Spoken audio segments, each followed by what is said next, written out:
Welcome, everybody. My name is Latanya Lane, and I'm with People's Action Institute. Welcome back to Building a Bigger We, our popular education talks for the people. It's our new book club, and we're so excited you're here. This is the second book talk in our series with Dr. Maria Stephan, who we'll hear from in just a minute. But first, I want to thank all of you for being here, and also thank you to everyone who joined us last month when we kicked off our series with the author of Calling In, How to Make Change with those you'd rather cancel. That was with author Loretta Ross. Yeah, Latanya, that was a great episode. That was a great way to start off this series, and I'm super excited to get episode 2 started. I'm still thinking about some of the great things that Loretta shared with us. She has a deep knowledge from her years on the front lines of organizing for racial and economic justice, and how we can make our movement stronger, more united, and more effective. This is the kind of advice and hope that we definitely all need right now, and we're going to get more of that hope today. So I mean, if y'all missed last month, I hope y'all didn't. But if y'all did, we got y'all. So I'm hoping y'all just found out about the Bigger We Book Club. We've been having a lot of fun here. So we're here for you in all of our sessions, including that conversation that we had with Loretta. That'll be on our YouTube channel. So make sure y'all check it out. And if y'all don't have the link for that, we'll provide that in the chat for you all. And we are really excited that you all are here, like we said before. And this is going to be really great. And we're here on the third Friday of every month, just like today. So make sure y'all sign up with the link that's in the chat for next time, and invite your friends and fellow organizers. You can sign up at ppls.ac/biggerwe. And we'll have that link for you in the chat if it's not there already. Big shouts out to Tim, who's helping us behind the scenes. And now today's session is extra special for us because not only do we have an extraordinary speaker, Dr. Maria Stephan, who's co-lead and chief organizer at the Horizons Project and co-author of Why Civil Resistance Works, The Strategic Logic of Nonviolent Conflict. Great book. That's why I'm super happy that we're all having this convo. And to welcome Maria, like we said in the chat, we have the entire People's Action staff. We're together, we're separate but together in the same building with the entire staff of People's Action staff in the house. So live from our base in Chicago, let's make some noise. I see y'all downstairs. I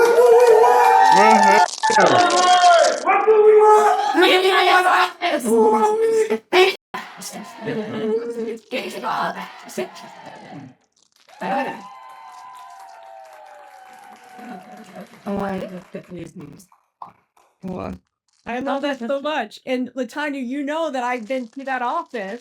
So I'm looking at your walls. So the Freedom Trainers, training of trainers in Chicago. Do you remember, Latanya, we ended up at your office at a pizza party. So anyway, and I think I stole some training manuals. So it's good to see you all in the office. Oh, Maria, thank you so much. And we don't get to be in person all that often, so it just warms my heart when we get to be all in the same space. Um, I want to we're all excited to see you and to hear from you, Maria, because we know that you ask hard questions, and you ask questions that we need to ask when we think about what we need to do to make our democracy stronger. So we've got questions for you in just 1 minute. And folks who are in the Zoom, if you have questions, we're going to invite you to write them down, pop them into the chat. We're going to include those in our conversation with Maria. But before we jump into the conversation, please join me to welcome our executive director at People's Action Institute, Soma Arias. Welcome, Soma. Hi, everybody, and hi, Maria. Welcome, everybody. It's so good to have you all here, and it's extra special because I get to sit in Devante's seat right now, which is like I'm just sitting on the side admiring both of them, like, oh, this is so super cool, and I'm so excited that we are doing this and that we're doing it and that we're getting to have this conversation with you, Maria. You asked the hard questions, but one thing that I've admired and about you and the time that I've been an AD here and the time that I've gotten to know you is just what an incredible listener you are. Like the times that we walked, you've asked the hard questions, but also such a great listener. And I've learned so much from you. And I'm so excited that we get into a space where we're learning and having this conversation with you. So welcome. Thanks to all of you for being here. And thank you, Maria, for giving us such a gift for us organizers in this context, to have a chance to ask good questions, to get to know you and to work with you. And thank you. I'm so honored to have the honor to be in spaces with you to ask these questions. I've learned so much already, and I can't wait to have people here get to ask questions as well and learn as much as I have from you. So thank you so much for making the space to be with us. So let's jump in. I'm excited. Well, thank you so everyone. much. Just to say, honored to be in space with you, and thank you for your many years of leadership. But that's one good thing about the horrors of authoritarianism and fascism, is that it's allowed me to meet some amazing people across this country. And so it's really been a pleasure to get to know you better. Thank you.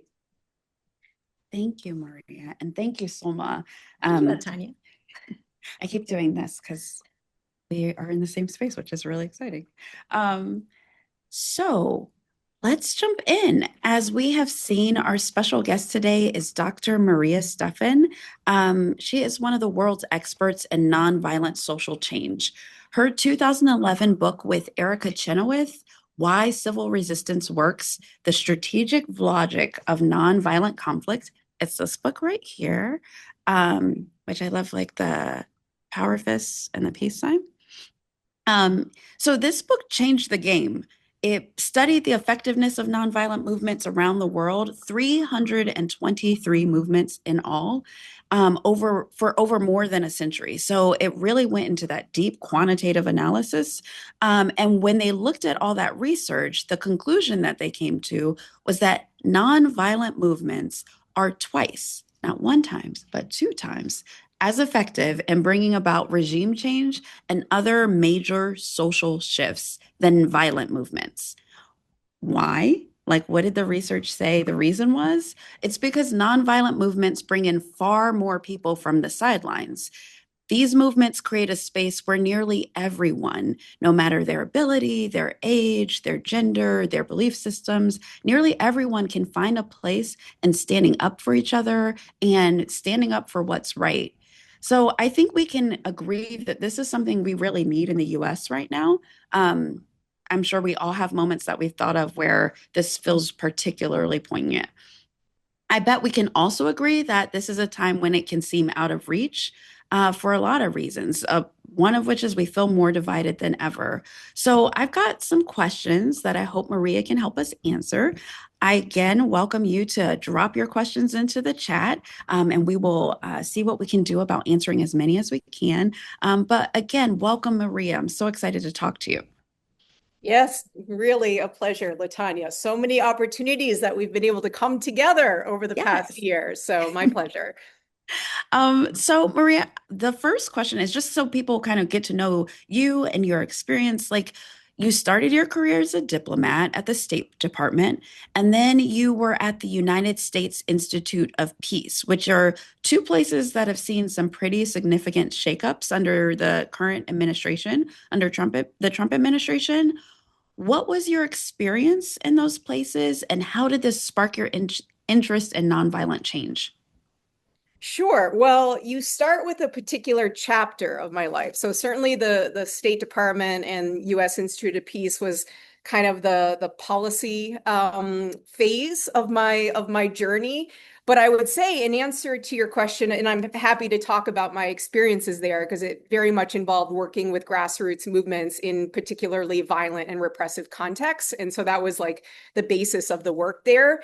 And like, you know, kind of the reason that I joined the State Department in the first place is that I believed diplomats would be able to engage as organizers and meet with civil society and people in different, you know, in different sectors and walks of life and support in that way. So that's what attracted me. It was like the community organizer ethos of diplomacy. That's what like initially sparked my interest in my desire to join. But in all honesty, my interest and journey into nonviolent action and civil resistance really began much earlier. So, we all have our grounding in where we were born and raised. And, I grew up in southern Vermont, so in a very rural part of the state. And I, grew up with parents who were deeply committed to social justice. They were people of great faith. I grew up with kind of the Catholic social justice For sure. teachings that was Mhm. very formative at a very young, early age. And, an early experience, both of my parents were very involved in the Rutland Dismas House, which is a transitional home for former prisoners and college students. Wow. And just a remarkable story of effective community organizing across the state of Vermont. And there are other Dismas houses across the country. And I lived at the house for a while before going to college and just learned a lot about obviously the support for people and what reconciliation means, both Mhm. reconciling, former prisoners to society and society to former prisoners, and just what it takes, the broad coalition that was needed to come together, faith, small business, civic groups, Mm. social services to make something like Dismas successful. So that was like an early taste of just the power of organizing and human in collective agency. And then, when I started my studies, so I was very focused internationally. So I was Right. kind of studying international conflict. And when I started grad work, this was in the year 2000, it happened to be the year that the documentary film A Force More Powerful came out. Oh, So this that's is really, is yeah. the film, and I think I may have mentioned this when we were together in Chicago. This is the film that chronicles six nonviolent Right. struggles that changed the course of history. So everything from the Gandhian Indian independence movement to the Danish resistance to the Nazis to the movement in Chile that ousted Augusto Pinochet, to the anti-apartheid struggle in South Africa, to the Polish solidarity movement that Mhm. dismantled communist dictatorship, to our own civil rights movement. And the film particularly focused on the lunch counter sit-ins in Nashville. Mhm. So all of those stories just brought to life the power of nonviolent resistance and Mm. how kind of unarmed people facing very formidable, incredibly repressive opponents could use tactics of protest, boycott, strike, civil resistance, and prevail. And so that kind of set me on the journey to wanting to understand the strategic dimensions. So, like, how Mm. does this actually work? So, interestingly, like my dissertation, like the lit review part, was applying strategic theory. So, in looking at like asymmetric conflict and Right. unconventional warfare, like how David beats Goliath kind of thing. So, Mhm. applying kind of strategic theory, a lot of conflict transformation. So, that was kind of the intellectual pathway. And then, even before State Department was when I had joined forces with Erica at the International Center on Nonviolent Conflict. So, because this was a really formative experience. So, ICNC, Right. develops kind of research and training and tools for activists, dissidents, and organizers all around the world. So, this is when I was meeting, with the Serbs who had ousted Milosevic and the Ukrainians who had just gone through their Orange Revolution, the Zimbabweans who were challenging the Mm. Mugabe dictatorship. So, like activist dissidents from all over the world. And so their stories and experiences is kind of always been the through line.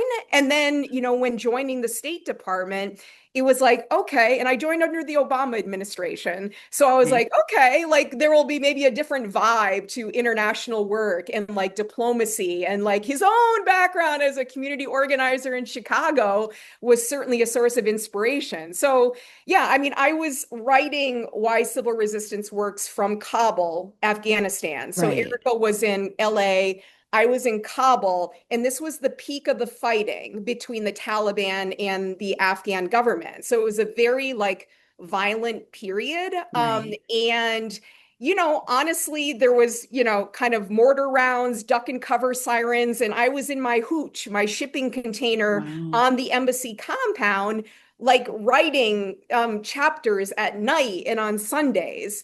And it was almost like I was lucky when I got Giardia, Wow. the parasite, because Yeah. that kept me like homebound and focused. So it was just like a surreal environment. And of course, Yeah. working with Afghan activists, artists, women's groups, kind of just, and meanwhile, just the crazy absurdity of the war and the money that was Right. pouring in and the warlords being supported. It was just like there have to be other ways, and there have to be other ways to invest resources in different ways. And then, Syria was Well, my was I the kind of yeah. Go ahead, Latanya. Well, I feel like I really appreciate because I feel like it's a brief moment in the book, Mhm. like in the very beginning, it's like from Kabul, where it's like, Yeah. wait a minute, where is she?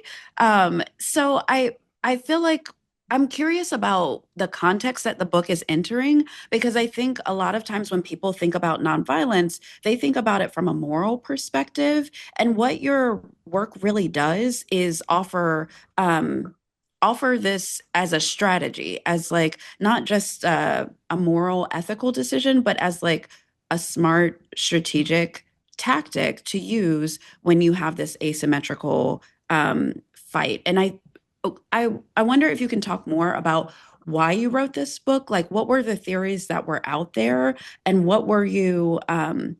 Was there something that you felt was missing from the scholarship at the time that your book was really offering?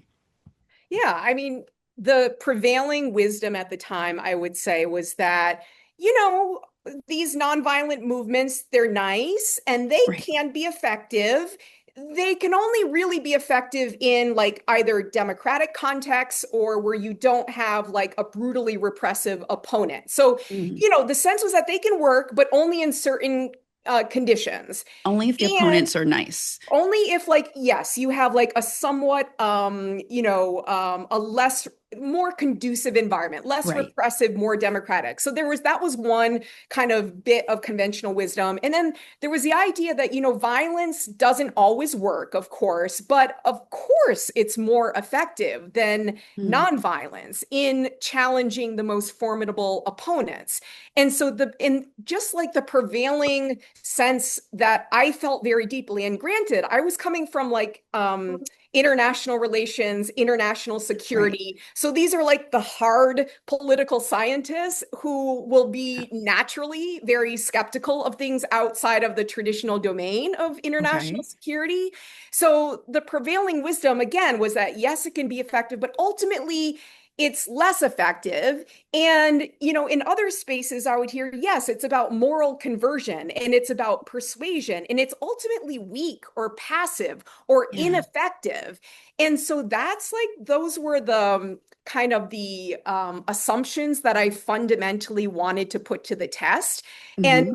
a lot of my research before joining forces with Erica was about understanding how people under occupation, so Right. how people under military occupation could resist. And so, exploring the first intifada, which somebody noted in the chat and asked a very good question about it, that chapter of why civil resistance works was essentially taken from my dissertation. So it was Mm. like in these really violent and repressive environments, like I was learning, oh, it actually could be very effective. And I was studying biographies and cases and examples. And of course, the film I mentioned and some of Gene Sharp's literature and cases, Right. but there had never been an attempt to kind of systematically examine like how effective has this strategy been Mm. historically and how does it stand up to armed struggle. So that was just an unanswered question at the time, but always, even more so than which has been more effective, I deeply wanted to understand like what are the strategic dimensions? So how really can we think about this as an operational, like a strategy that can be Right. operationalized? And how can we learn about that? So that was like, but yeah, definitely was like, this is weak, doesn't work. And you need to have an opponent who can be morally persuaded for this strategy to work. And of course, we know that's absolutely not the case. You do not need an opponent who can be morally persuaded for this strategy to be effective. So, yeah, that Yeah. was a little bit what was going on. I love how you talked about the like understanding like not just whether or not it's more effective, but like how does it work? Like, and one of the things that really struck me was your focus on mass participation. You like you broke it down. I've been, so like you said, we've been in sharing space in multiple spaces over the past year. So I feel like I've heard mass participation, but reading the book, I was like, oh, I feel like I'm reintroduced to this concept, because you kind of break down what you mean by mass participation, and also like all of the reasons why it's effective. Like, why is it doing the thing? Like, why is it undermining pillars? Why is it like actually breaking through repression? And I wondered if you would just spend some time helping us understand like why it's so important to bring in as many people as you can from the sidelines, why it matters, and how we can do this right now. Because I know you're working on that in your day to day these days. Like, yeah, why is it important and how can we do it? Yeah, I mean, so why does participation matter so much? Well, it's because any regime ultimately depends on the consent and cooperation of ordinary people in Mhm. society. And when you have large numbers of people from diverse sectors, geographies, races, ethnicities, religions, who refuse to go along, who actively withdraw their support, consent, and cooperation, that renders a regime powerless. And Mm, so, you need people because, again, it's very difficult to successfully repress large numbers of people who are engaged in active protest. You are much more likely to see loyalty shifts and defections in key pillars of support when you have mass diverse participation. So, the institutions and groups that provide moral and material support for regimes, you're more likely to see people shift away and kind of support a movement if you have like mass numbers of people from different parts of society, including people who are closer to the centers of power mm, participating. And it's just in general very, very difficult for a regime to either successfully co-opt or repress a mass diverse movement. And we also know, mass participation triggers other effects. So I mentioned it's more likely to, lead to defections and loyalty shifts. But right. the more people, the more like tactical opportunities you Yeah. have. So drawing on different groups and constituencies who can do quieter, protests, who can do behind the scenes, who can do the calls, who can do the sit-ins, who can be on the barricades. So it enables like a lot more forms of leverage and pressure and influence when you have kind of mass diverse participation, and it's very difficult to repress. And it seems like it was, well, not seems like your research showed that it was one of the reasons why nonviolent pushes were more effective because you could get to mass participation faster, which I'm curious a little bit about kind of places where that seemed to be the case. Because one of the interesting ways that you set up your study was that you looked at moments where there or campaigns where there was a violent aspect and a nonviolent aspect. So places like Burma, places like Palestine in the 80s. Um, and kind of saw how effective the nonviolent resistance was. But then also, those are both places where violence has returned and seemed to kind of overwhelm folks who wanted to champion a more peaceful path to change. How seeing kind of like having the benefit of hindsight or seeing just what this has looked like over the past few years, has this changed your understanding of how we build powerful nonviolent movements and how we set up that mass participation to sustain the nonviolence of those movements? Yeah, I mean, honestly, it's just reinforced how important the organizing infrastructure is to be Hmm. able to sustain a mass movement and to be able to sustain a nonviolent discipline at a time when, activists and movements are confronting, political violence, various forms of repression. And so, and that's one of the, kind of the key findings from the research. And I should say, there's always the conversation of violent versus nonviolent. And I like don't take it from the perspective of moral judgment at all. So it's not a Okay. question of it's not a question of like me saying, people who are living under profound subjugation and repression, me telling them how to fight back and resist. That's not the point at all.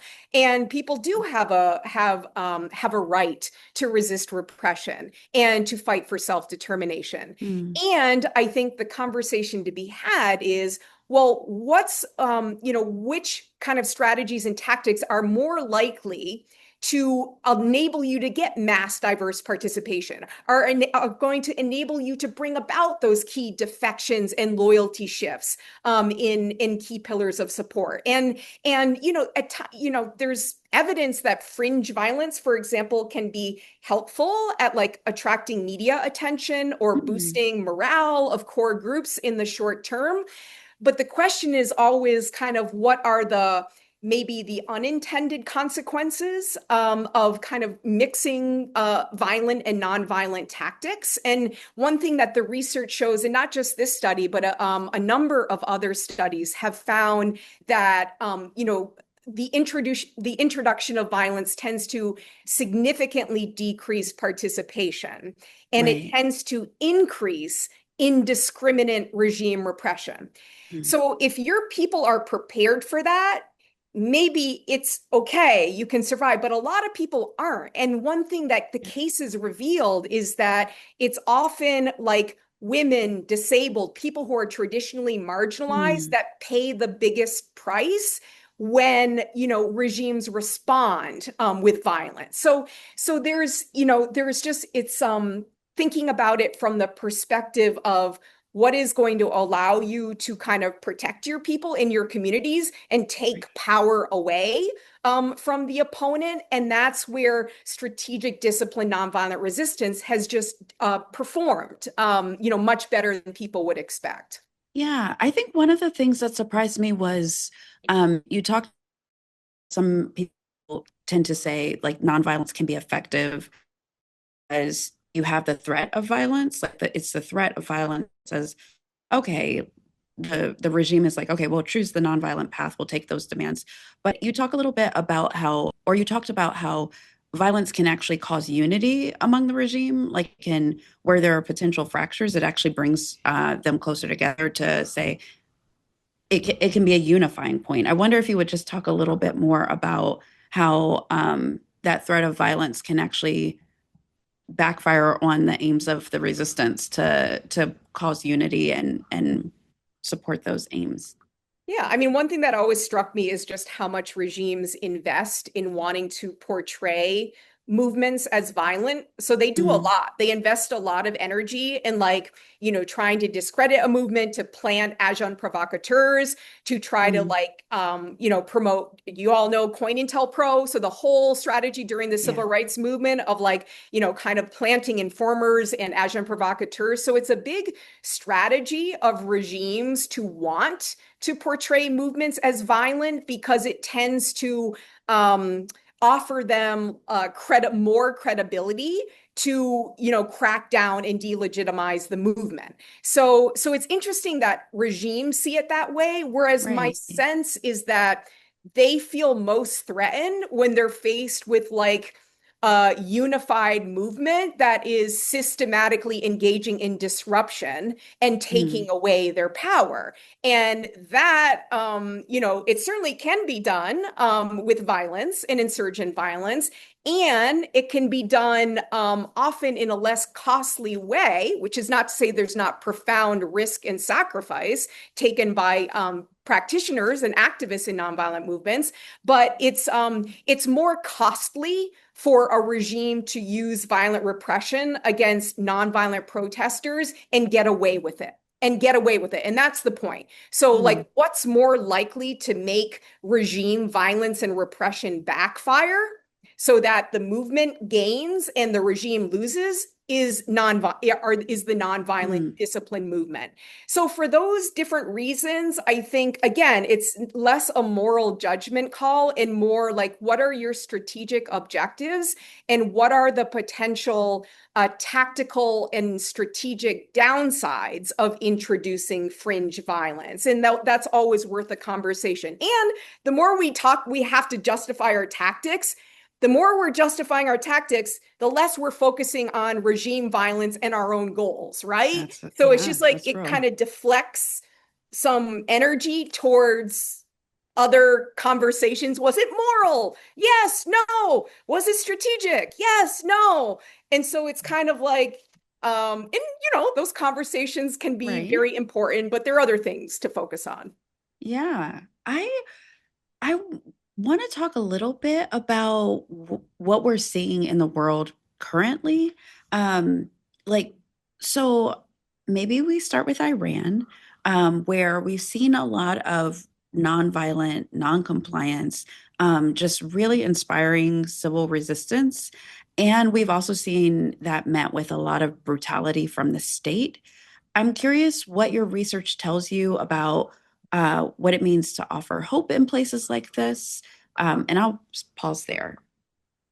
Yeah, I mean, what's interesting is one of the case studies in why civil resistance works was the Iranian Revolution of The 1979. And the reason we chose that Yeah, case is, it's an outlier somewhat in the sense that in the aftermath, kind of the pro-democracy movement ultimately was co-opted by a theocracy. And so it you felt had like a that dynamic. prequel. Yeah. Yeah.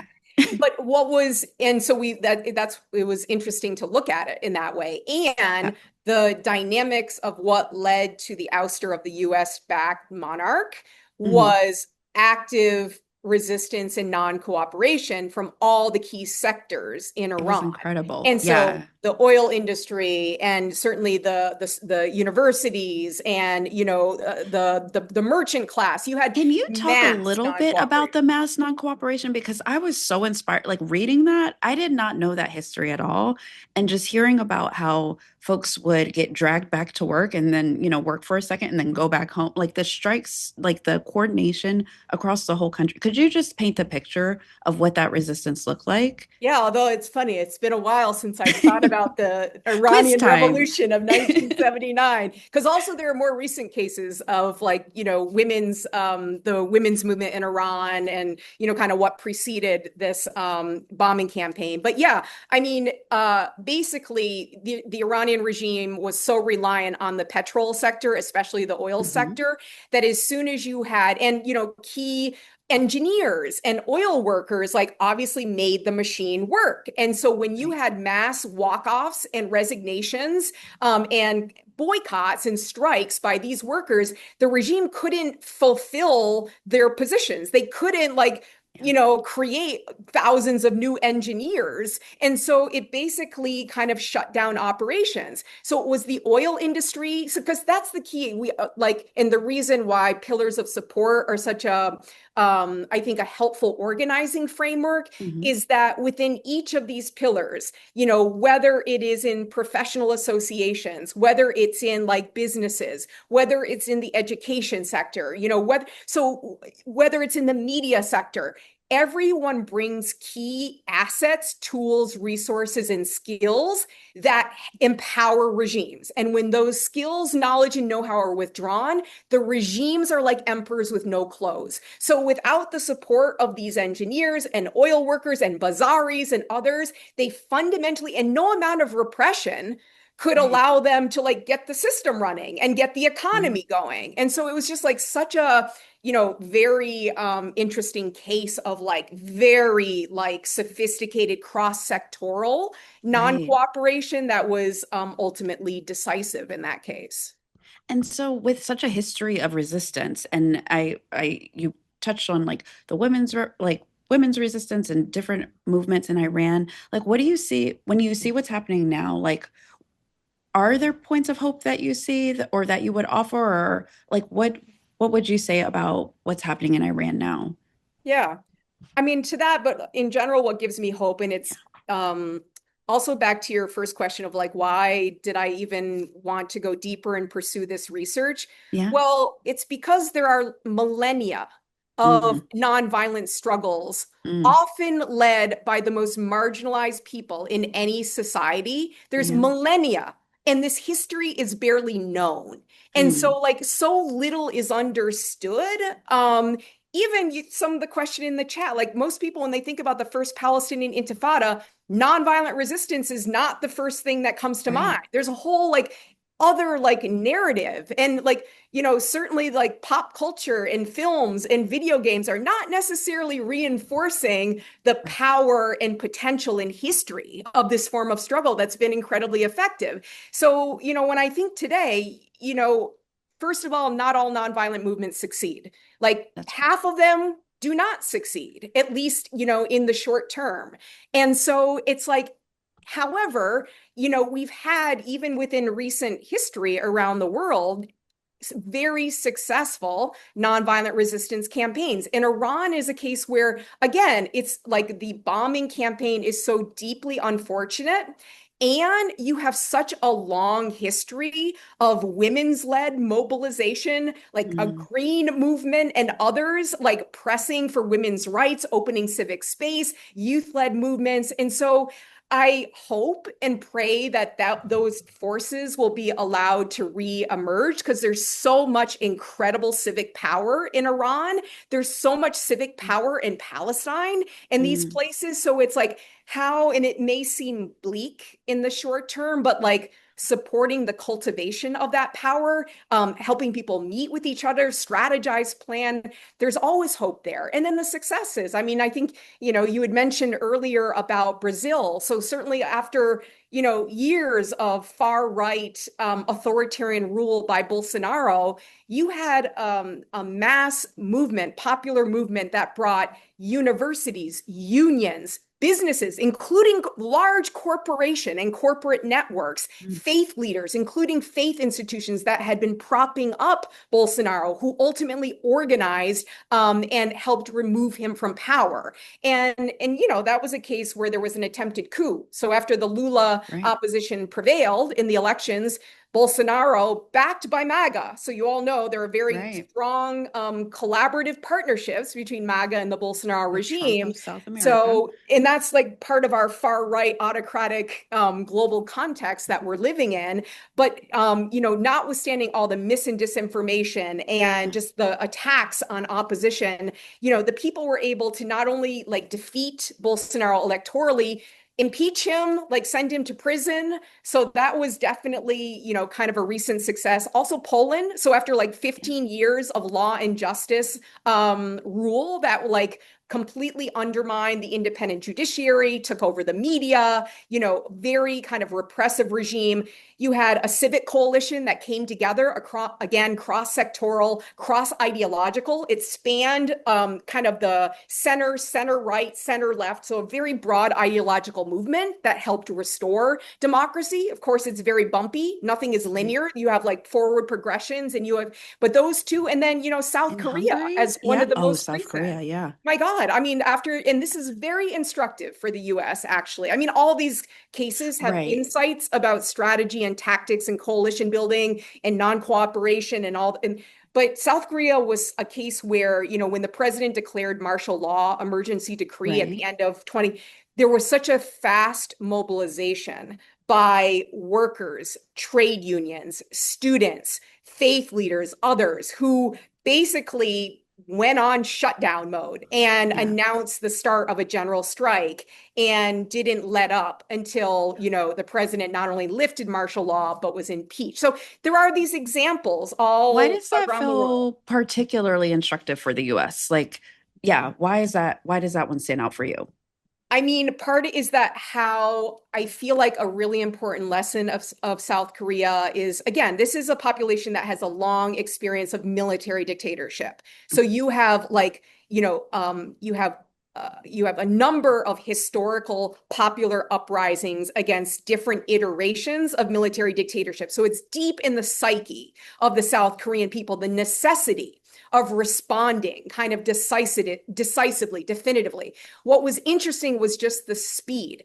And so when martial law, so think about our potential additional red lines in the future that are coming, whether attempts to overturn the election results, whatever they are, the way in which the population responded in kind of a coherent, fast way was very important. And it just makes me think how important it will be for all of our organizing efforts and all the broad front work that's going on to be in a place where we're going to be able to take kind of decisive action together across divisions, across sectors. So that was, I think, and then there were just so many interesting acts of symbolic resistance by the South Koreans and like the role of humor and joy. So the youth with their K-pop sticks, I mean, the resistance turned into street parties, and so there was like this element of concerts and joy and food trucks. And so just like a reminder of like the necessity and the power of joy and humor to like, deflate authoritarianism, to bring us together, to give us hope. So those are, I guess, a couple from that case study. Yeah, I really, hot take, I'm here for joy. I think that is really important. And I do think it has a really powerful role to play. I also think it has something to do about making our work irresistible. And I know that you've been really focused in on loyalty shifts and defections and thinking about how do you notice where the fractures are and drive wedges and give folks who are defecting from the other side a place to land. Would you talk a little bit about what that is and why it's important? Yeah. Yeah, sure.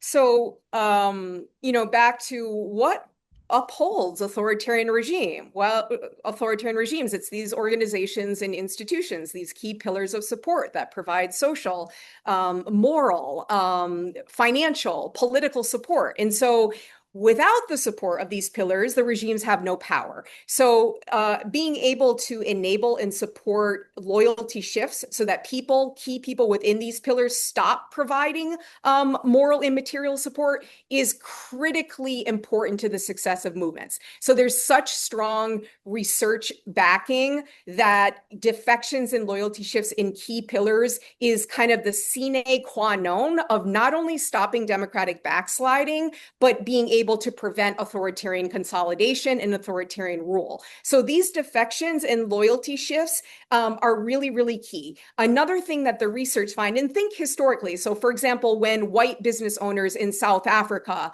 because of pressure and boycotts by, the Black-led movement and international divestment. So when the white business owners who maybe didn't share the political vision of the ANC, however, they felt their bottom line was affected. And so because they were feeling economic, pressure, they in turn, pushed for de Klerk to negotiate with the ANC. And so, when you see shifts in the business pillar in these countries, critically important. Think about the role of like businesses, in the South during Jim Crow, when they were disincentivized to continue to support the status quo, they shifted, and that helped to dismantle Jim Crow. However, one of the really important findings from the research about loyalty shifts and defections is that we often assume that it's simply the pressure and the protests that bring about loyalty shifts and defections, that get people to move, to stop supporting the regime. However, the research has found that actually it's engagement and dialogue and actual organizing with members of these pillars that is equally, if not more important than pressure.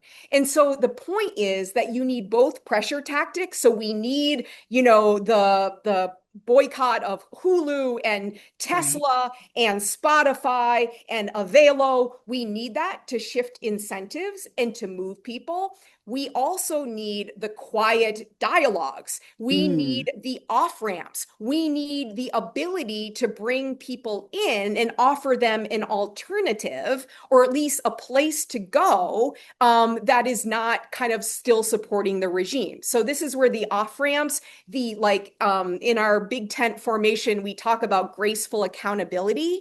So how Mm, we can offer, and it relates very closely to Loretta Ross speaking about calling in and the skill nice. sets involved of meeting people where they're at and helping through kind of open inquiry, curiosity, constructive provocation, helping people see self-interest in a different way, helping to move them along kind of a spectrum. So both of those are needed, the dialogue and engagement along with the pressure. Because ultimately, again, when people in these key institutions stop providing important forms of power, that's when we start to, see the democratic openings. Oh, I love that so much. And there's so much there that I would really like to dig into.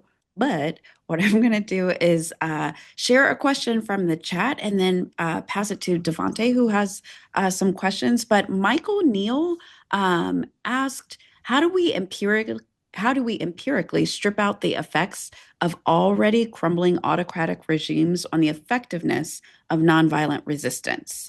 I'm Yeah. gonna, That's yeah. a good Erica question, actually. Like, how do Okay. we adjust the empirics? And no, I mean, it can be done, I'm sure, just to say that the categories of nonviolent campaigns that scholars have looked at Mhm. are like democratic backsliding contexts where you don't have like full on autocracy, but you have like significant like attacks on democratic norms and institutions. Mhm. The literature has looked at fully consolidated authoritarian regimes and kind of Okay. or fascist dictatorships. So it's looked at a range of different types of regimes, and still the nonviolent resistance has fared much better than people expect. It's Okay. usually around the 50%, but I wouldn't be able to answer it. So empirically, this is what we would need to hold constant, and the regressions would be run this way, unless you mean something different, Michael. If you mean it from more of like an organizing perspective. But yeah, but there are always ways that you can kind of look at different types of regime. But I would say I would flag a piece of research for you all if you haven't seen Jonathan Pinkney and Claire Trilling's work. So they Mm. specifically focused on backsliding regimes, again, not fully consolidated, but where you start to see, significant regression. And they studied the efficacy of nonviolent campaigns and like specifically what's happening with pillars in the context of democratic backsliding. And they were the ones who found that, not only is our loyalty shifts and defections really important in these backsliding contexts, but getting pillars to move, so getting the loyalty shifts, is as much an effect of engagement and dialogue as it is of the external pressure. So anyway, Claire Trilling, Jonathan Pinkney on backsliding democracies. But I don't know, there's probably a much stronger empirical quantitative answer to Michael's question. Next time we'll Hey, do the math part. Yeah. So actually, I was not looking for math, Maria. Oh, What I was looking for was things along the lines of the singing revolution in the Baltics and other things like Mm, that.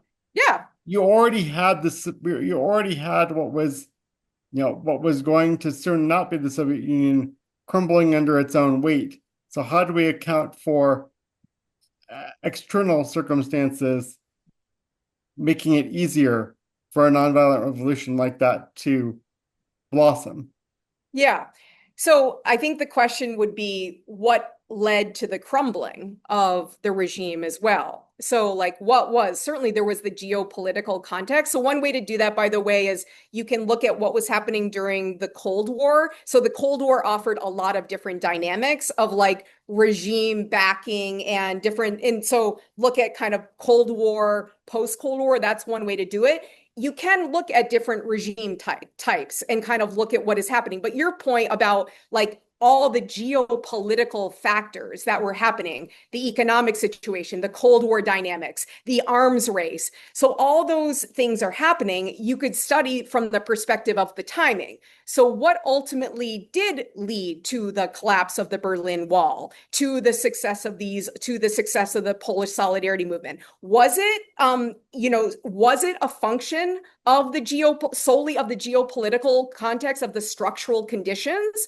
or like what was happening with the movements to shift some of these structures as well, especially like who was propping up the regime domestically, the groups that were like involved in holding up. So that's, definitely like where agency meets structure in this is a big, like something you look at in the case studies, and the timing of like when the regimes fell and what was happening in the lead up. So that's one way I think we've gotten at it with some of the kind of, and that's also why you do a mixed methodology studies. So you can look across regime types at like what is bringing about the change, and then following, using process tracing and some of the other qualitative methodologies to understand dynamics. So why the changes are happening. So that's a little bit what we tried to do with the book.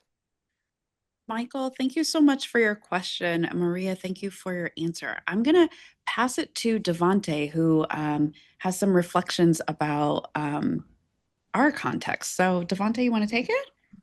Yeah, I can definitely take it. Thank you so much, Latanya. And Maria, it's very nice to meet you. Like I was just so in tune with the conversation. I forgot that I had to host this thing also. So like this is really, really great conversation. I'm glad that I'm able to join in as well. So everybody in the chat, hope everybody's having a great day as well. We didn't forget about y'all. If y'all have some more questions, definitely make sure y'all put some more in the chat and we'll try to get to them if we're able to. So I got a couple questions for you as well. And then we'll get into some more stuff later on as well.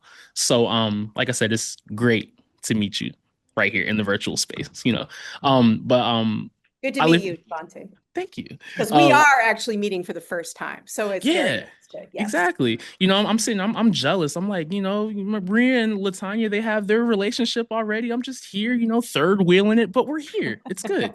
Nah, but one of the questions I do have for you is, I live in Chicago. Latanya does as well. But I'm from the South. I've been in Chicago since 2018, but I'm from the South. I grew up in Northwest Florida. And when I moved here to Chicago, I got my start as an organizer, working with the Rainbow Push Coalition in Jesse Jackson.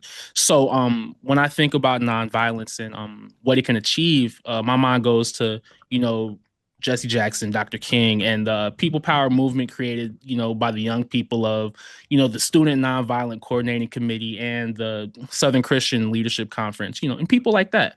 And so what are the lessons that we can draw from that moment or that movement? Yeah. Well, I so appreciate the perspective and experiences you are bringing to this conversation. It's so critically important. Yeah, I mean, I was one of my mentors was Reverend James Lawson. So one of the architects of nonviolence and who led so many of the powerful trainings, as a member of SNCC and as a faith leader and SCLC member during the civil rights movement. And I think, the one thing that he and I've learned from so many other leaders is just how critically important the organizing infrastructure was. Like it mattered that there was a SNCC. It mattered that there was an SCLC that was able to bring together the churches and the student groups. And these organizations liaised very closely with the unions. So at the time, it was UAW, it was the Teamsters, Packing House. So there was like just the infrastructure of nonviolent resistance is so critically important to be able to sustain participation, momentum to weather profound repression.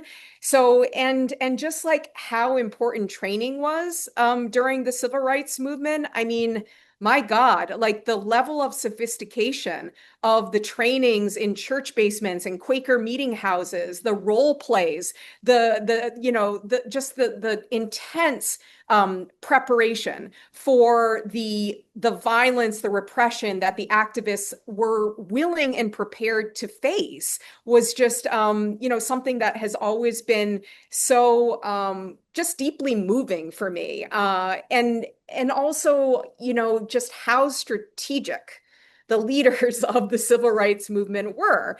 And you think about, and of course, there's the sanitized version of the civil rights movement, and then there's the messy, complex, shit hitting the fan, leadership squabbles. There's all that. And this is a movement that dismantled Jim Crow racial authoritarianism. That's significant. That's significant. When I think about the strategic brilliance of targeting the enablers of racial authoritarianism, so the campaigns didn't target the police or the politicians of the South. They went after the corporate and civic enablers of authoritarianism. That was like the basis of the Montgomery, bus boycott, of the lunch counter sit-ins. And so just like the strategic savvy of non-cooperation that went after the enablers of authoritarianism, I find, just think about how necessary this is now at the national level. So this is like a South strategy that is now needed in the South because we've got an attempt to return to Jim Crow 2.0, and like at the national level to prevent the consolidation of authoritarianism. The same logic of organizing, preparation, training, planning for various acts of participation and non-cooperation is so critically important. And just like how important like the role of faith and being like spiritual anchoring to offer hope, and to sustain people, just how critically important that kind of moral fortitude and spiritual fortitude was, and the role of music and the spirituals and the songs, the movements of the music of the civil rights movement, and how like in this time it's so critically important to sustain us, to hold us together, to keep us having hope. So yeah, so many things. And then the push, I mean, the Rainbow Coalition, my God, it was like the epitome of how to build a broad-based coalition that brings people together across profound division, like in profound difference, sectoral, racial, ideological, geographic, and like how to hold it all together. And while advocating a very bold vision, new vision of America, like, God, that's needed now. So we have to like tear down authoritarianism, but we also like nobody wants to go back to what we had. So it's like, how are we offering like in this moment what the bold alternatives are, the big things, the structural things, the transformative things, whether it's money in politics, whether it's, institutional reforms, whether it's economic policies, like the big ideas also were always there during the civil rights movement, during, the Rainbow Coalition, Jesse Jackson. So all of that, I think, is just strikes me as being very needed today. Yeah, no, for sure. And then just kind of piggybacking on what you said, as far as just um, not not trying to go back to what it was. We just saw the Supreme Court just drive the last nail in the coffin with the of the Voting Rights Act. So now we're in an era where there's basically no legal check on what there's no legal check on what the powerful can do to kind of get their way. So that's with unlimited big money in politics and public speech and everything that goes with that. So what role do you think that people have in a moment like this? Yeah, that's a great question. And I was in Montgomery last weekend for the All Roads Lead to the South. Yeah. And it was, yeah, I imagine you all probably had a sizable delegation in Selma and Montgomery. And so certainly like, the fortitude of the faith leaders crossing the Edmund Pettus Bridge, just a reminder that the struggle continues, and we aren't going back. We're not going to a new Jim Crow 2.0. And the logic of like, now is the time to lean in to voting for sure. So voting almost as an act of non-cooperation. We are not cooperating with Jim Crow 2.0. We are going to massively participate in this way. And so, certainly there was the big push, to get people out to vote. And we need so much more, of course. It's like all the Yeah. other civic muscles that are needed. And it was helpful. It was interesting. I visited the Freedom Rides Museum at the old Greyhound building right Yeah. before. And I was so happy because the last time I was in Montgomery, it was closed and it was open this time. And it was just like, you just remember like the level of like organization, the vision, Mhm. the preparation, the planning involved in 61 freedom rides taking Mhm. place across the country. And it was just like a reminder that that same level of civic muscle, of non-cooperation, of like, being able to apply power in different ways now is incredibly needed. And so, yes, there's going to be the legal strategies, but we've got to be able to organize and move people in different ways now. And I just think the reminder that, people are suffering pain across the United States. They're feeling it in different ways.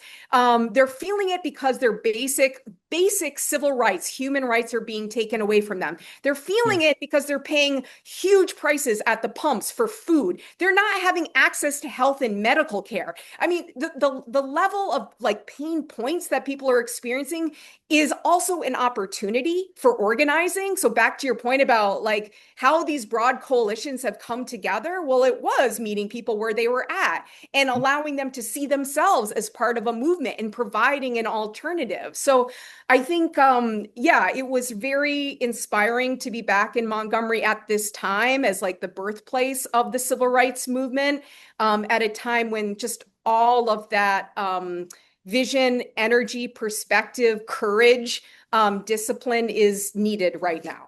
Yeah, definitely. And yeah, and even just talking about, last week, this is, even though this book, isn't like just come out, there's still stuff that applies to today. That's what history is for, and that's what this book is for, in important ways. People are rising up here in the States as well, like we were just talking about. And we've seen millions of people in the streets, for No King's Day rallies, and we've drove ice out in the neighborhoods here in Chicago. I've Exactly. seen that firsthand, and in Chicago and in Minneapolis. Mhm. So, but it's still not enough to necessarily turn the tide. So, Yeah. what do you think that this movement still needs to meet this moment of crisis? Yeah, I mean, there's just so much to work with in this country. I mean, you just mentioned, so I mean, just how communities are coming together to take care of each other, and like from the rapid response and the mutual aid to the love matches in the streets of Minneapolis, people literally pairing people with what they needed, faith organizations, community groups doing that, like the broad coalitions that have been coming together in big tents, in occupied cities, in cities that have faced, federal law enforcement, the ICE terror. Like, so there's so much that's happening. And one interesting statistic with the No Kings rallies is that not only have they gotten bigger, each iteration has had more people, but I'm particularly interested in what's happening in like conservative and red parts of the country. Like you're starting to see more and more people turn out in rural conservative parts. Yeah, yeah, Again, because of these pain points, and they're not like feeling it. And so, and the other kind of interesting thing to look at is like fissures that are taking place below the surface. mhm, So I'm thinking about like in South Texas, like the head of the South Texas Building Association, a powerful trade association. This guy, CEO, is a three-time Trump voter. He comes out and he's like, I don't see South Texas ever being red again. And mhm, then meanwhile, you see farmers across the country who are seeing the price of fertilizer become now completely unaffordable, who are mhm. speaking out in ways. You're seeing like conservative Catholic bishops who, let's just say, are normally not outspoken on democracy issues, being like, this Iran war, kind of crazy, not a just war, making like Trump into a meme of Jesus, not okay. Yeah, So, exactly. so that's like an organizing opportunity in this moment is seeing like where these shifts and fissures and wedges are, and like how do we find ways to bring people in, right? Yeah, Yeah. yeah. No, I understand that completely. And one question that we like to ask all of our guests on this show, um it's the Building Bigger We podcast, right? So here at People's Action, we talk about building a bigger we. So what does that mean to you, and how can nonviolent resistance help us do that? Yeah. That is, I love the title of your podcast. Very Yes. apropos, very strong, very clear. Love it. Yeah, I mean, building the bigger we, like participation, being able to build and sustain mass participation in movements is the key ingredient of their success. And like it's so important to have people from different sectors of society. So from labor and unions, students, to have businesses, small businesses, especially who play such key roles, by the way, in Chicago, Mhm. in Minneapolis, in these places. So like the business sector, trade associations, media, journalists and media outlets, police, members of the security forces, like Yeah. they're key as well to like be able to not go along with unconstitutional orders to repress people or to shoot at people in the streets. And so we do need like big tents and broad alliances that can bring people together in order for the regime not to be able to divide us and rule us. Because that's the thing. The more kind of we are able to come together across various divisions, and the more people show up, the harder it is for that divide and rule strategy to prevail, and the more power we have. And again, when key sectors and pillars stop providing key forms of social, political, economic, moral, spiritual, financial support to regimes, they have no more power.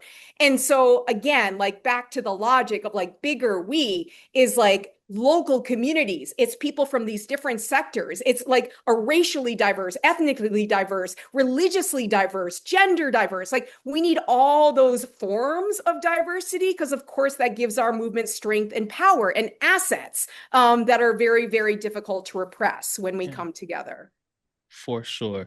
I'm clipping all of that. That's like everything that you just said, the perfect clip. Like I needed that for me, and I know everybody in the chat needed that as well. So super appreciate that. And before I turn it over, to one of our senior organizers, Robel Work, who's the homie. I'm glad he's on here with us as well. I want to get into some more questions from the chat. So we have this question right here from Francisco. His question is, as a clergy and labor community organizer, I'm grateful to have received much of my nonviolence training from Reverend James Lawson. You also mentioned the faith underpinnings from your own family background. What do you think the role for faith-rooted nonviolent interventions is in today's context, as well as intergenerational, familial, neighborhood connection?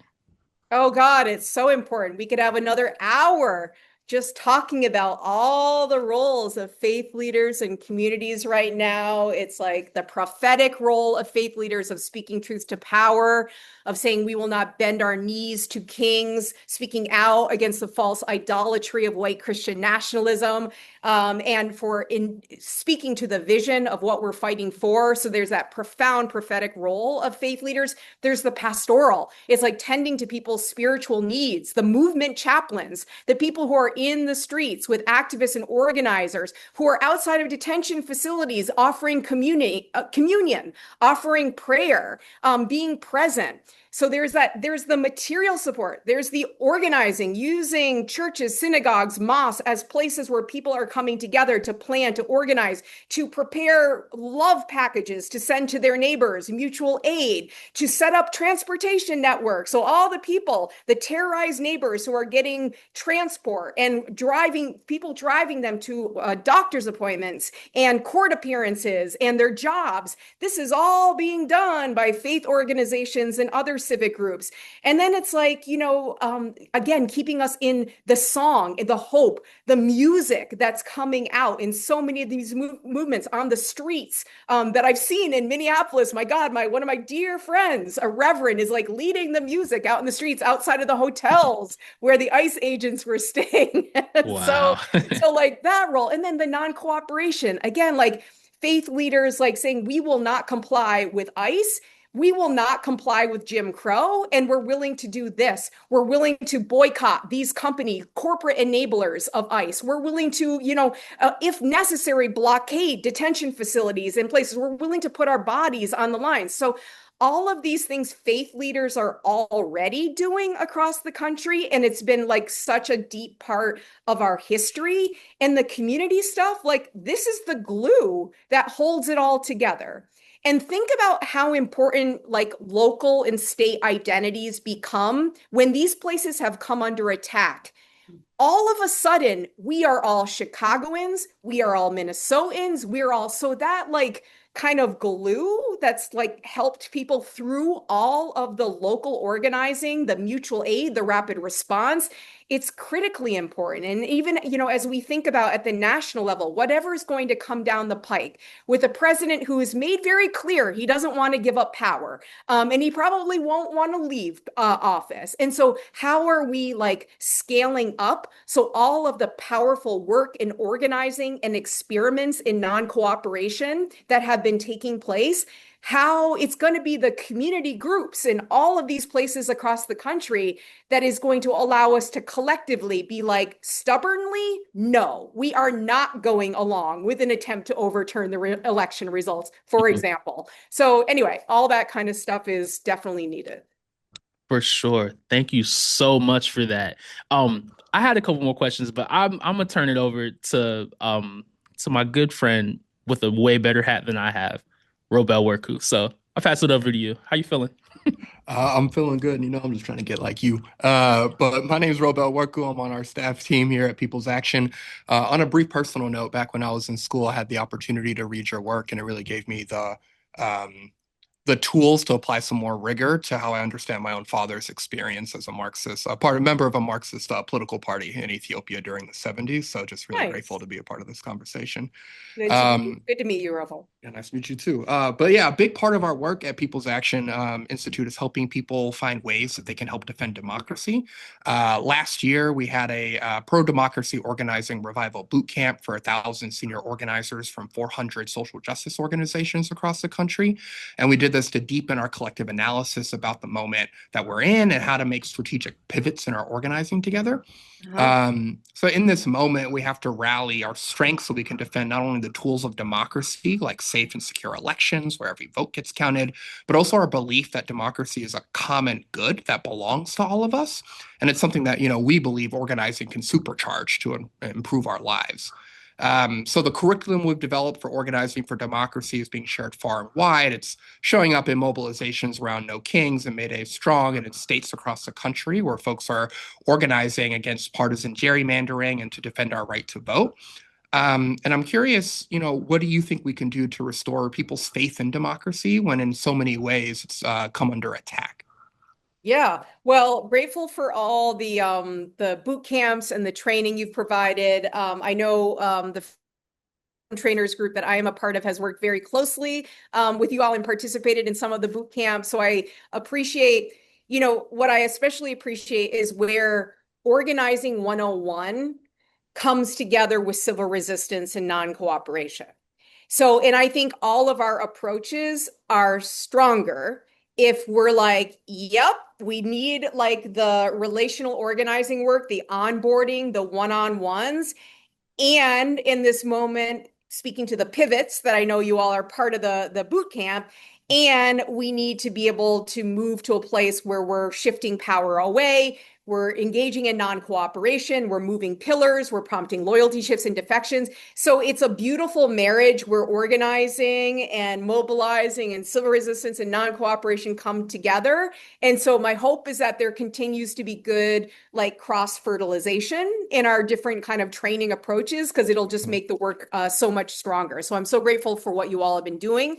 And yeah, I mean, people like feel democracy when they get involved locally. So it's like the flexing of the civic muscle, and it's like getting involved in the local issue that you care the most about. And for some, it's a matter of necessity. Like it's a matter of survival to get involved in rapid response and to get involved in mutual aid. And that's been like so many communities have, been, have engaged so many different types of people in these activities. Some who have never participated in like a protest or a No Kings, but they're able to get involved in mutual aid or other forms of activity. So some, it's like they're joining an Indivisible chapter for the first time, or they're running for local office. So I think it's like part of it is just reminding people that there is a role for everyone. We don't all need to be doing the same things. Just do one or two things well.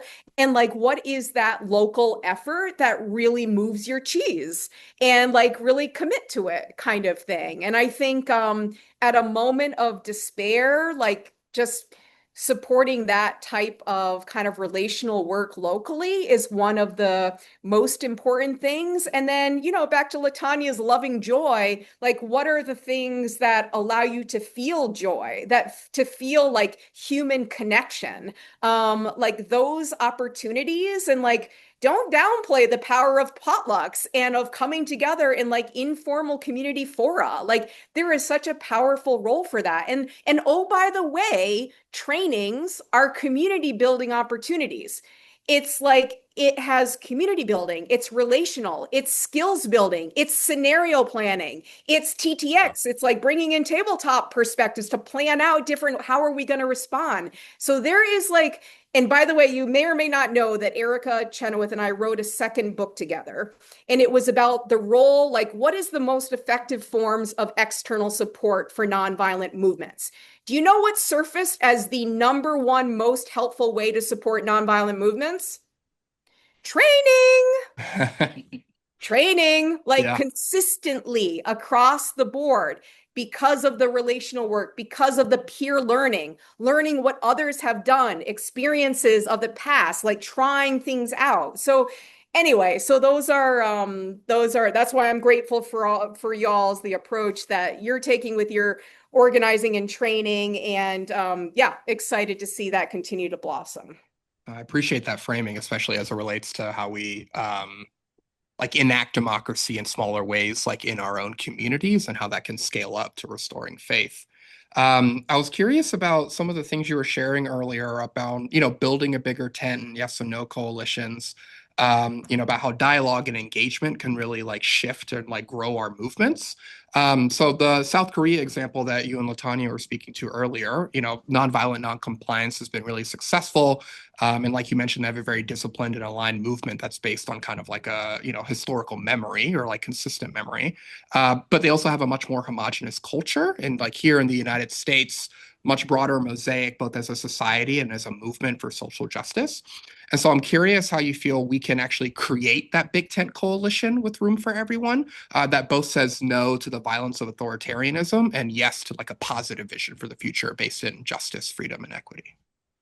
I mean, I think Chicago is such an interesting example of this, where there is like a broad front formation that came into being in response to the ICE surge, and it like brought business and faith and unions and civic groups kind of together. So there was a lot of dialogue and negotiation, I'm sure, that like is underpinning that broad-based coalition. So I think that's like one really powerful example, and one that can be like, what can we learn from that Chicago example of like how to do it more effectively? There are similar stories. I know in DC, there's so much effort of Free DC to really do deep organizing with different pillars. So they have like a veterans affinity group, they have a unions group, they have a faith affinity. So helping to like bring and support people coming into a movement from different kind of pillars and sectors is a big part. And then, nationally, I mean, I'm involved in one particular effort, a big tent effort that is supporting people coming together in a cross-pillar, cross-ideological way. So this formation has been meeting for over a year now, almost a year and a half. And again, it has, arts and culture folks, it has legal, it has business, it has unions, veterans and military families, faith, students and youth and others. And it's also includes center right. So it's a cross-ideological space.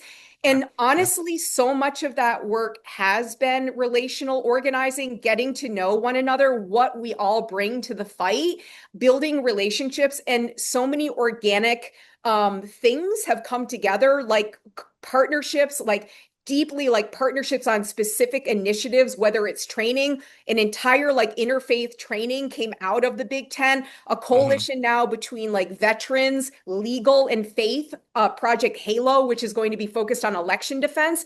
So if you can create the container for people across different sectoral, geographic, racial, ethnic divides to come together, I think, and you have good facilitation. So good facilitation is really key. That's a powerful skill set. But being able to hold those containers over time, and again, often it's born of necessity, right? Like people respond when they have to come together because it's like to take care of their communities and for survival. So there's something to that. And like the coalition that came together during the civil rights movement, my God, it was a matter of survival. There was such profound depth of urgency. And there's something about that brings like unlikely allies, but that can also be fostered. And I think thinking about locally, what does Big Tent mean in my community, in my city, and how to support that.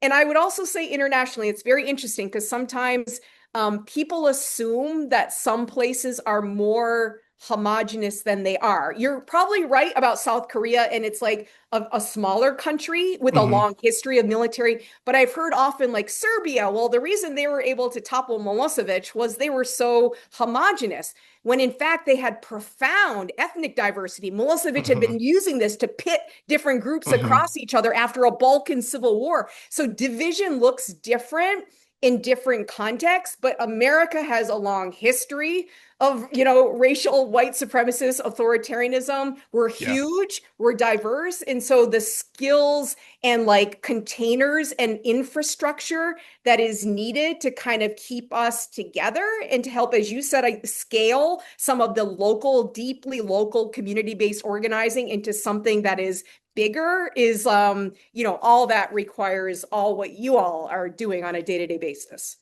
No, I really appreciate that, especially in relation to what you were sharing earlier about, through your research, seeing that like organizing infrastructure is super crucial, but also how do we kind of tap into the stories of suffering folks are experiencing to help bring folks together. But yeah, before I pass it back to Devante, I just wanted to pose a question from Mackenzie in the chat. Do you feel that your data on the success of nonviolent movements still holds true over a decade after publication? Yeah, so interesting. So it has been out a decade. I would say many other studies have been done on the efficacy of nonviolent resistance globally. So this was one study that kind of spawned others. So there's significant global data to the effect that nonviolent resistance does work. It works much more often than detractors would have you believe. So that remains a consistent finding. However, of course, there have been critics of coding who have said, well, this was not coded correctly. This methodology could be different, could be improved. So that is like there. And in the academy, and I should say, I'm not as privy to all the academic conversations. I see it, so I'll sometimes see something, but I am so in the like organizing policy like world that, but you should know for sure. And every year there are new like, this was inaccurately portrayed, or this case study should be. And so there's learning. And like, yes, we're improving the study, but the overwhelming body of research that's like looked at violent and nonviolent resistance has come to the conclusion that yes, actually nonviolent resistance has been very successful, doesn't always succeed, but that problematizes. So that's why I try to offer nuance when we talk about violent and nonviolent. Like here can be potential advantages, and here are the downsides. And here are so I think being able to hold some complexity also as we talk about like the empirics and in our lived experience is also important. Yeah, thank you, Dr. Stephan. With that, I'm gonna pass it back to you, Devante. Perfect. Thank you so much, Robel. I super appreciate that. And like I said, I love hosting these things, but like I love listening way more, so this has been great content. So I appreciate everybody who's been in here. We've been seeing the questions from the chat. I got time to squeeze in maybe one more. So I'll get in this one question that we have from Drew. So the question is, based on your book, what strategic advice would you offer community organizations now? And do you have any tactical advice for us? I mean, the advice is like, how do we not just get people out into the streets, but sustain participation? So it's like sustaining is really, really key. I would say like being able to draw on a diverse repertoire of tactics is really, really important. And, you know, protests have their role. No kings, mass rallies and demonstrations, they're important. And like we know from a lot of research, not just my own, that being able to avail ourselves of tactics of non-cooperation is really key. So being able to like literally take power away from an authoritarian regime through economic disruption, other forms of non-cooperation, critically important. And I would also say, like, when it comes to those loyalty shifts we were talking about in defections, like being able to engage and pressure is really key. So thinking in your local community, who could move? You all probably use the spectrum of allies and opponents or whatever your version of that is. So along that spectrum, like who are people that could be brought along, who have like maybe taken a stand or taken action that's differently? Who is in a position to engage them? What are we inviting them to?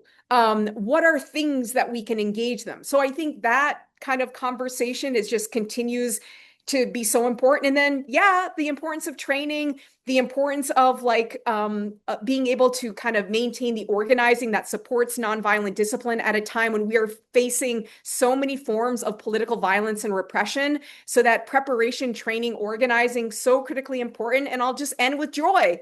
I mean, we just need to be able to be together in human ways. We need to laugh. We need to have joy. We need to sing.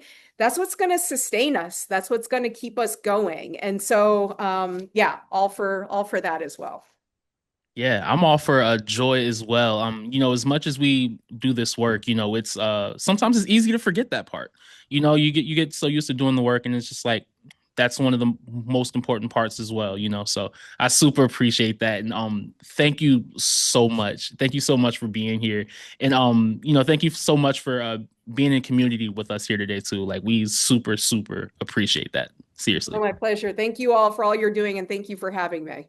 Of course, of course. Before we close it out, I do want to say a couple more things and then bring Latanya back as well. So I hope y'all are feeling as inspired as I am because I'm feeling like extremely inspired. Seriously. So if you want more, and I know you do because I do, you can join us for a special voting rights edition of the book club. That's going to be Friday, June 26th with Max Elbaum. He's one of the editors of Power Concedes Nothing, How Grassroots Organizing Wins Elections.